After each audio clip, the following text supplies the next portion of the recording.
자, 한번 볼게요. unexpected니까 이제 형용사란 건 다 알죠. 이게 형용사죠, 이렇게. 우리가 예상이 안 된 사건이죠. 그 사건은 일반적으로 read us 됩니다. 이렇게 돼 있어요. read us. 그러면 read라는 것은 여러분들 잘 알다시피 오형식으로 이렇게 쓰이니까 우리가 이거를 하게끔 만듭니다. 예상치 못한 사건이 짠 하고 일어나면 전형적으로 우리가 이렇게 하게끔 만들어내요. 뭘 하게끔 만들어내느냐? think, 생각하게끔. 근데 어떤 식으로? in, 이런 방식으로. 좀 더 복잡한 방식으로 생각하게끔 만들어내줘라고 현재 시제를 이렇게 딱 썼으면 이게 무슨 글이다? 이 문장 자체가 표현하는 게 뭡니까? 현재 시제가 딱 쓰이면 뭘 표현할 때 현재 시제 써요? 현재 시제 뭐 할 때 써요? 이제 이거는 이제 문법을 알아야 이 내용을 정확히 이해하니까. 현재 시제 뭐 할 때 쓰기로 했어요? 습관. 늘 일어나는 거. 태양이 동쪽에서 뜨는 게 현재 시제예요. 물은 100도씨에 끓는 게 현재 시제예요. 야, 지금 물 끓고 있다. 불 꺼라가 현재 시제가 아니에요. 그죠? 늘 일어나는 정의를 딱 잡아준 거예요. 정의. 이거는 이렇다. 그리고 나서 서브젝트 갔으니까 끝났죠.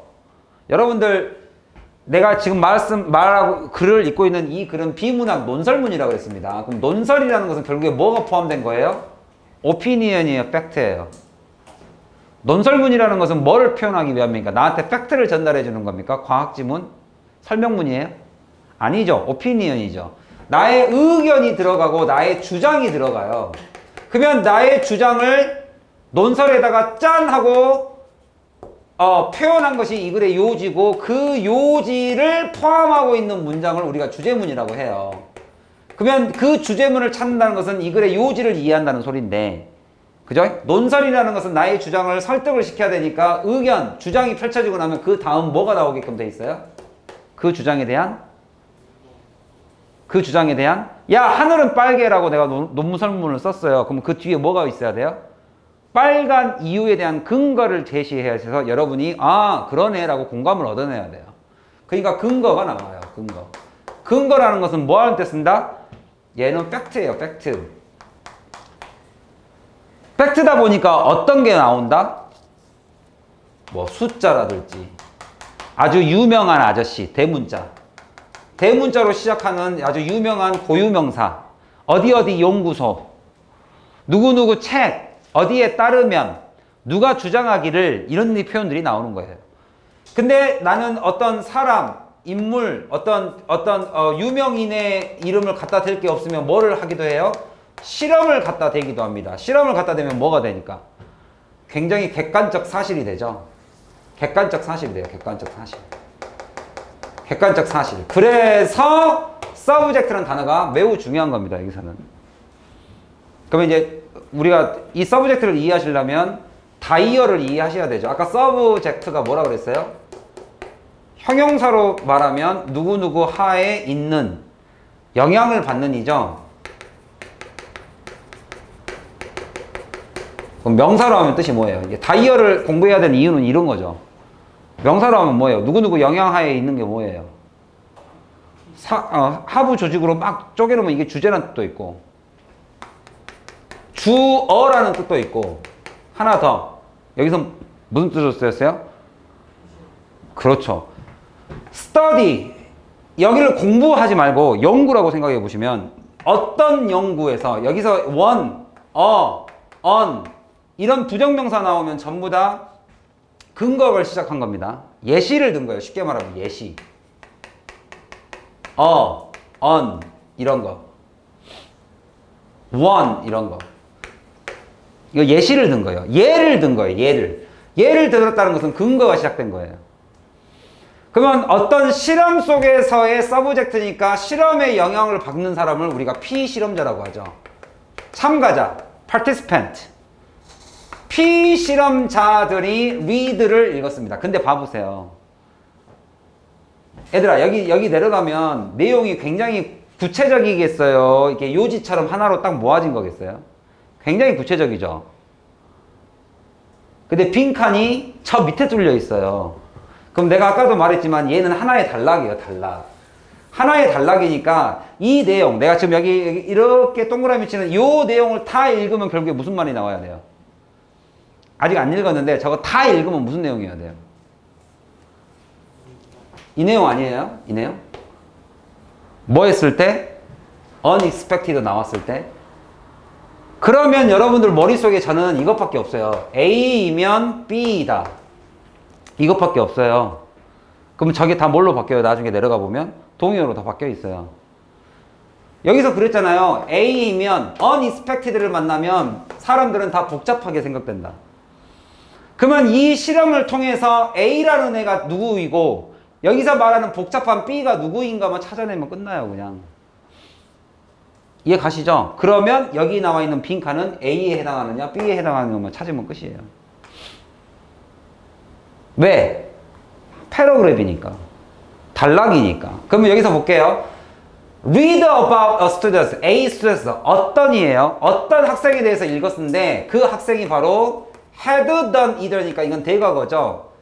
had done either well or poor입니다. 이미 과거 고등학교 시절에 1번 잘한 친구, 2번 못한 친구에 대해서 지금 뭔가를 읽고 있어요. 서브젝트들이.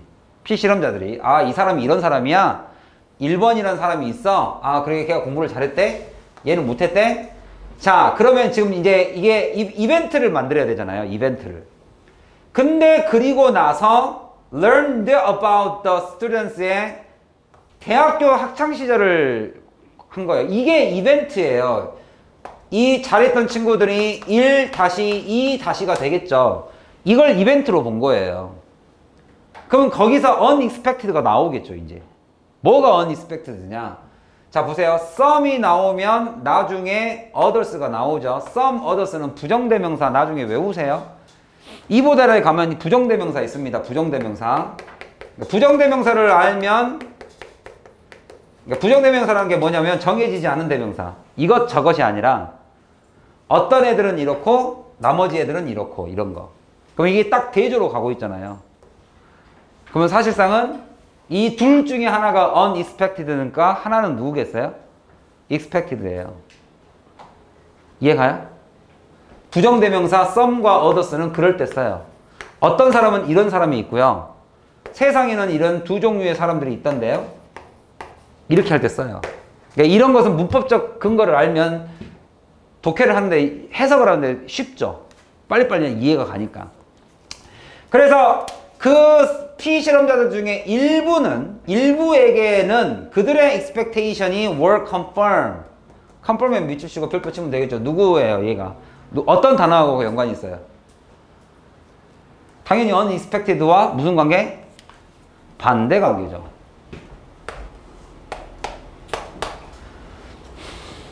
그러니까 기대하지 못한 사건이 발생하면 복잡하니까 기대했던, 얘는 confirm은 뜻이 뭐냐면, 그러니까 이때는 이제 어원을 좀 아시는 게 좋습니다. firm의 뜻이 뭐예요? firm.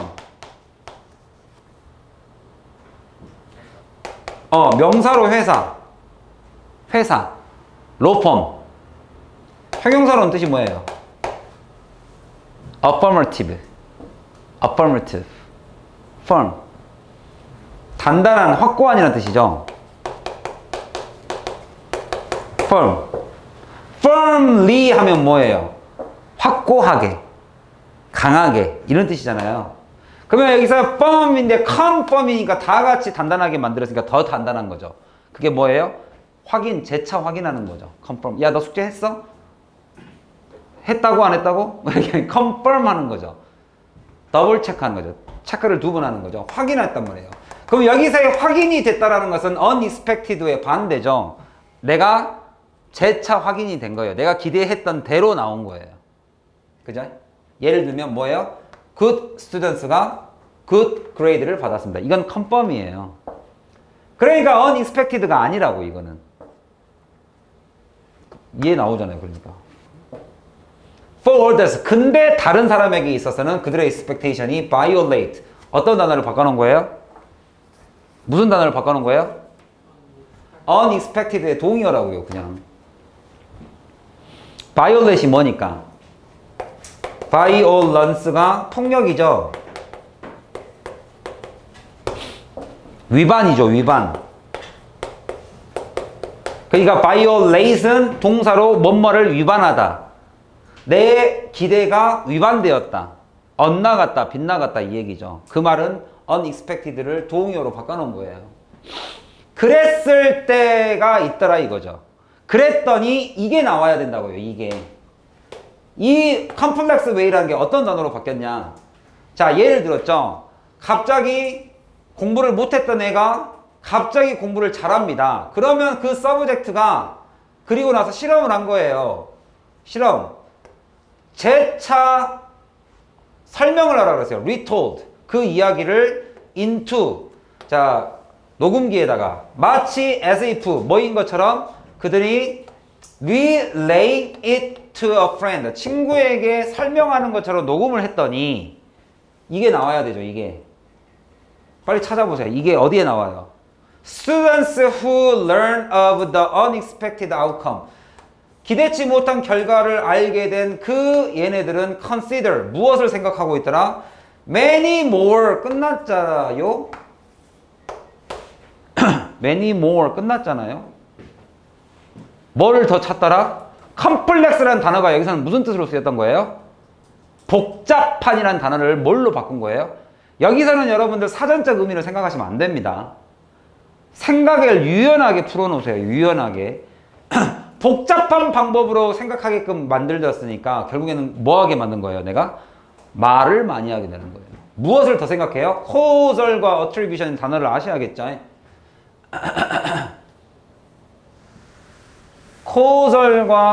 causal은 뜻이 뭐예요? 누구 단어가 이 아래 보이세요? 나 예전에 이거 헷갈리는 친구도 봤어요. 진짜로. 아니 근데 단어가 너무 많으니까 그럴 수 있어요. 그러니까 우리가 내가 이거를 시키는 거잖아요. 철자 혼돈. 얘는 cause의 형용사입니다. cause가 뜻이 뭐예요? 유발하다 동사로는, 명사로는 원인. casual은 뭐예요? 우리가 알고 있는 비형식이라는 말, 비형식적인 또는 네 맘대로 대충이라는 뜻도 있죠. casual이라는 게 격식을 안 챙기니까 대충, 성의 없이 한 것도 casual이죠. 나쁘게 말하면 비형식적인 거, 아니, 좋게 말하면 형식에서 좀 벗어난 거고, 그죠? 자유롭게. 나쁘게 말하면 대충 한 거고. 여기서는 이 단어로 쓰였어요. 원인. 더 많은 원인을 찾더라 이거죠. attribution은 뜻이 뭐예요? 제가 이 단어를 외우라 그랬죠. attribution이 뭐니까? 내가 이제 마이클 잭슨 떠오르라고 그랬죠. 마이클 잭슨. 뭐 우리 한국에는 막 김광석, 막 가요대전 연말 시상식 같은 거 하면은 이미 죽고 없는 선배들에 대한 명곡을 막 후배 가수들이 막 리메이크해서 부르죠. 그게 영어로는 뭐 하는 거예요? 헌화, 헌곡 이런 거 하죠. 헌납, 누구에게 바치는 노래. 그걸 영어로는 tribution이라고 해요. tribute.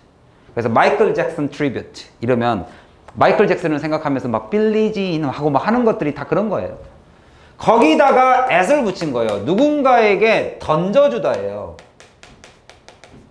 나는 던졌죠. 나의 성공을 to 승엽쌤한테. 그럼 뭐라고 얘기하는 거예요? 덕택이라고 얘기하는 거예요. 그죠? 나는 실패를 누구에게 던졌어요? 승엽쌤한테. 그러면 승엽쌤 탓을 하는 거예요. 해석을 그렇게 하는 거라고. contribute 하면 뭐예요? 같이 하는 거잖아요. 그래서 같이 던지는 거 공헌하다예요. 함께 힘쓰다. 여기서는 attribute이니까 뭘 찾는 거예요? 결국에는 A와 B가 무슨 관계니까? 나의 성공을 승엽쌤의 원인을 찾은 거잖아요. 그래서 여기에 원인과 속성이라는 뜻이 있어요. 그잖아요. 이거 원인 찾은 거잖아요. 나의 성공의 원인은 승엽쌤 하고 승엽쌤 탓을 덕택이라고 내가 얘기를 했어요. 그럼 그게 나의 원인인 거예요. 성공의 속성이에요. 원인과 속성이에요. 그러니까 결국에는 뭡니까?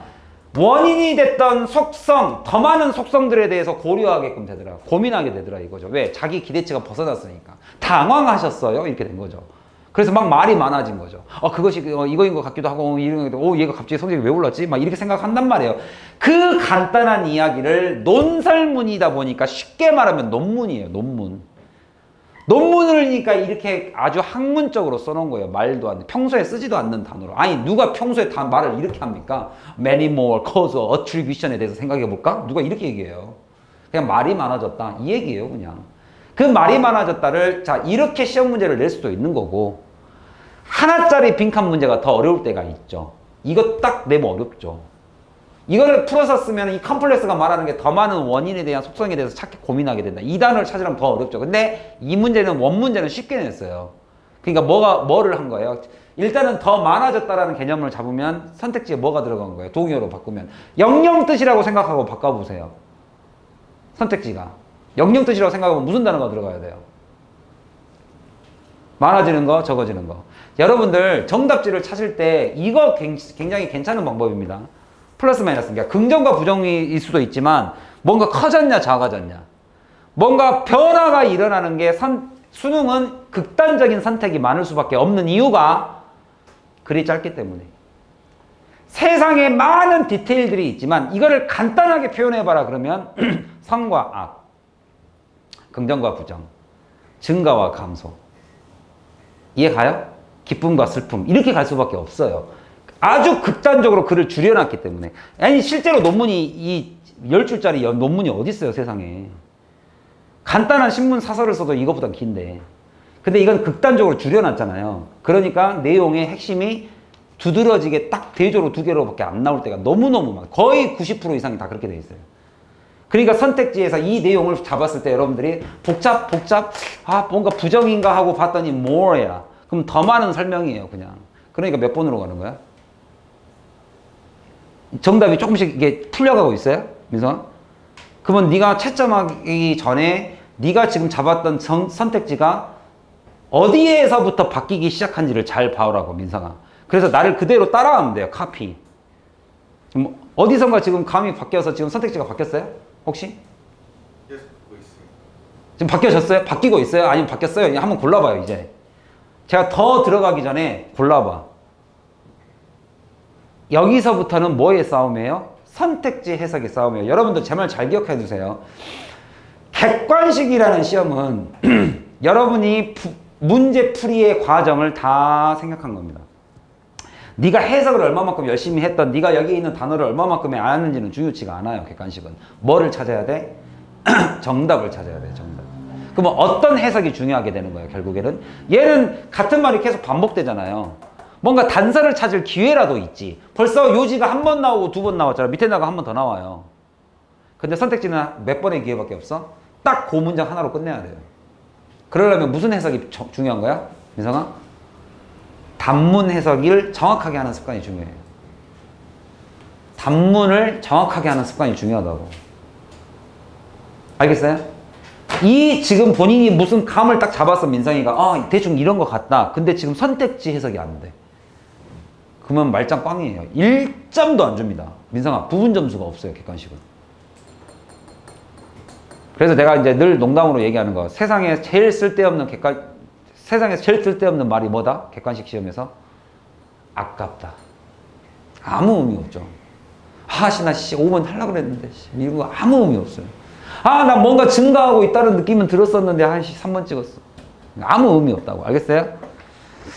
자, 그러면 결국에는 여기서 이제 정답이 어느 정도 드러나죠. 뭔가 증가되고 있는 느낌이 드세요? 뭔가 말이 많아지는 거가 느껴지세요? 그리고 나면 여기서 뭐라고 했느냐? 예를 들면 아마 그는 much better than expected. 기대했던 것보다 잘했었던 이유가 바로 얘 때문일 거야 라고 causal attribution을 더 찾게 된다. 아니 그냥 뭐 어떻게 배웠나 보지 라고 이야기를 하는 거예요. 알겠죠? 얘는 비교 대상. 걔는 누구누구보다 비교 대상이니까 저는 비교 대상 나오면 그냥 안 읽어요. 뭐하러 읽어? 내가 아는데. 얘네들보다는 더 훨씬 더 confirm 했던 애들보다 훨씬 더 많은 이야기에 대해서 생각하고 있으니 결국에 이 스터디가 demonstrate는 그냥 단순히 보여주다가 아니라 증명해낸 거예요. 여기가 모든 논설문에서 보여주다, show, manifest, 보여주다, 뭔가 reveal, 뭔가를 밝혀내다, unveil, 뭔가를 베일에 쌓여있던 것을 걷어냈다라는 말이 나오면 이 내용이 얘가 말하고 싶은 주장에 거의 가깝습니다. 이거를 실험을 통해서 밝혀낸 거니까. 그러면 실험을 왜 소개했냐? 내가 주장하고 싶은 것과 흡사하기 때문에 소개를 해줬거든요. 그래서 뭔가 실험이 이렇게 보여주다의 의미가 나오면 거의 주장이라고 생각하셔도 무방합니다. 따라서 이 글에는 그냥 주장을 집어넣으면 돼요. 쉽게 말하면 플러스. 이 글의 요지, 앞에 있었던 요지 그냥 그대로 갖다 내리면 됩니다. 얘는 말을 바꾸지도 않았어요. 예를 들면 여기에 있는 단어가 이러이러한 빈칸을 반박해 줍니다. 이렇게 반대의 단어가 나왔다고 치자. 카운터 해줍니다. 반대로 얘기합니다. 이거를 반증합니다라는 단어가 나오면 여기다 마이너스 쓰면 돼요. 사람들은 unexpected를 만나면 할 말을 잃어버립니다. 라는 다른 일반적 사람들의 통념은 잘못됐죠. 라고 글을 마무리할 수도 있는데 문제로 되게 쉽게 낸 거예요. 이해 가셨어요? 그래서 여러분들한테 요약을 어떻게 하는지 보여주려고 한번 풀어봤네요. 쉽죠, 문제는? 이 문제가 여기서 이렇게 가면 어렵습니다. 위에 통념을 넣어요. 통념이란 건 뭐냐면 잘못된 상식, 우리가 myth, 신화라고 하죠. 잘못된 상식을 집어넣는 거예요. 예를 들면 사람은 unexpected 이벤트를 만나면 당황해서 말수가 줄어든다. 이렇게 했다고 칩시다. 설명이 줄어들어요. 이렇게 diminish예요. 줄어듭니다. 그러나 알고 봤더니 그게 아니더라라고 지금 요지를 바꿨다고 칩시다. 그러면 이 통념을 이용해 가지고 시험 문제 빈칸을 바꿀 수가 있어요. 따라서 이거에 따르면 이러한 믿음은 빈칸. 이러한 믿음은 거짓임이 드러나다. 반증하다. 디스프루프가 되었다. 얘가 틀렸음이 증명됐다. 이렇게 쓰였다고 칩시다. 그러면 여기에 들어가야 될 내용은 뭐가 들어가는 거예요? 증가가 아니라 감소가 들어가야 돼요. 여기서는. 이렇게 시험 문제를 내면 어렵게 내는 거죠. 시험 문제를. 같은 주제인데도 시험 문제를 이렇게 낼 수 있단 말이에요. 이해 가셨죠? 그래서 동의어, 반의어는 늘 중요한 겁니다. 네 눈에 보이는 모든 문장이 정답의 근거라고 생각하지 마세요. 정답의 반대일 수도 있으니까. 그리고 실제로 오답률을 따져보면 정답에 반대되는 선택지의 오답률이 제일 높아요. 원래. 증가가 정답이면 감소의 오답이 제일 높고요. 감소가 정답이면 증가의 오답률이 제일 높아요. 그렇게 시험 문제를 출제를 해요. 출제자가 바보가 아닙니다. 25년 동안 수능이 계속 같은 문제를 만들고 있어요. 근데도 매년 5%, 6%밖에 1등급이 안 나와요. 문제 유형이 매년 똑같아요. 이해 가요? 매년 EBS를 주면서 여기서 70%를 내겠다고 해요. 근데도 5%, 6%밖에 1등급이 안 나오는 이유는 출제자들이 바보가 아니에요. 머리 정말 시험 문제 잘 내요. 시험 문제도 잘 내지만 선택지를 정말 잘 만들어요. 내가 너네들한테 왜 이렇게 동의어, 반의어를 강조하냐면 내가 이미 알고 있는 주제를 시험 문제를 풀었는데 선택지에서 틀려버린다니까요. 그만큼 선택지 단어를 잘 바꿔요. 뭘로? 동의어로, 반의어로. 되게 잘 만들어요. 디스프루프 하나 넣어버리면 애들 싹 틀려버립니다. 이 문제. 이 주제를 내가 달달달 외웠는데 디스프루프라는 단어 하나만 바꿔주잖아요. 이 데몬스트레이트를 요 하나로만 바꿔놓으면 시험 문제가 정답률이 10% 이하로 떨어져 버린다니까요. 디스프로 뜻을 몰라요. 안다고 쳐도 이 플러스 마이너스에 대한 개념이 별로 없는 거예요. 연습이 안 되는 거예요. 동의어, 반의어가. 아셨죠? 그래서 수능은 누구한테 배우는 게 좋아요? 이렇게 경험 있는 사람들한테 배우는 게 좋아요. 찐! 자, 그 다음 가겠습니다.